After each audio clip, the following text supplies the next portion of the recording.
Okay, so let's try solving our next problem for our new lesson, which is the fifth lesson for the second quarter, parallelograms. In a parallelogram, the ratio of the two adjacent sides is 3:2. If the area of the parallelogram is 243, and the angle between the two sides is 30 degrees, what is the perimeter of the parallelogram? Now, what does a parallelogram look like? Kind of looks like a slanted square or a slanted rectangle. More appropriately, it's a slanted rectangle. So a slanted square will look like a rhombus, but a parallelogram will look like a slanted rectangle, like this.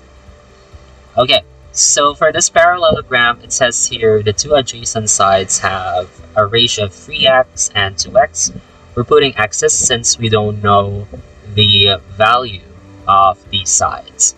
And the area of the parallelogram, which is equal to the base times height, the area is equal to 243. Okay, so we have a problem. We don't know the height of this parallelogram, but we do know one of its side measurements. The angle between the two sides is 30 degrees. Okay, so that would mean, since this is 3x, this is also 3x, right? This is 2x and 3x, so this should be 30.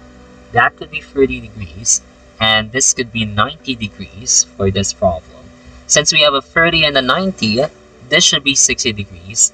And again, we followed a pattern. We followed the special right triangle pattern. Now, what's the pattern for special right triangles? We have for 30 degrees, 60 degrees, and 90 degrees, we have x squared of 3, and then 2x. Now, since 30 here has an opposite side measurement of the height of the parallelogram, which is h. Now, its side measurement is x. So therefore, this side here must be x, and it's quite coincidental. So the 90 degrees, its opposite side is 2x. Okay, so we have here this setup. So how can we find the area of our parallelogram, or the perimeter of our parallelogram? So to find the perimeter, again, the formula for finding the perimeter of any polygon is just by adding all of its sides. Now we have here 3 x's and 2 x's in order to find the value of the perimeter. Sadly, we still need to find the value of x.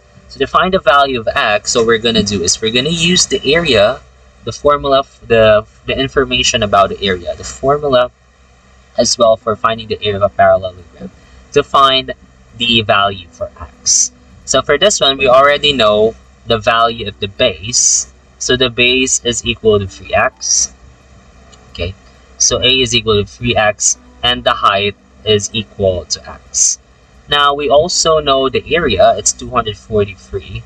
So 243 is equal to 3x times x, and that should give us 243 is equal to 3x squared. We can divide both sides by 3 to get the value of x squared. So 243 divided by 3, so that should give us 81. 81 is equal to x squared. And since 81 is a perfect square, we can take the square root of both sides. So therefore, x is equal to 9. Okay?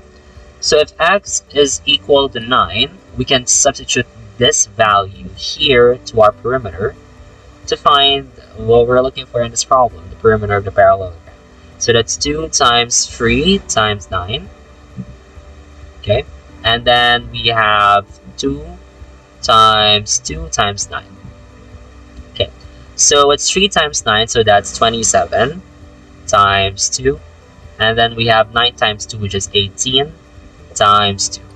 27 times 2 is 54. And 18 times 2 is 36. So what's 54 plus 36? So that should give us around 90. There we go. So therefore, what's the perimeter of our parallelogram? It's 90 units, which is letter C. Okay? And that's how we solve this problem, by using special right triangles. And also the formula for finding the area of a parallelogram.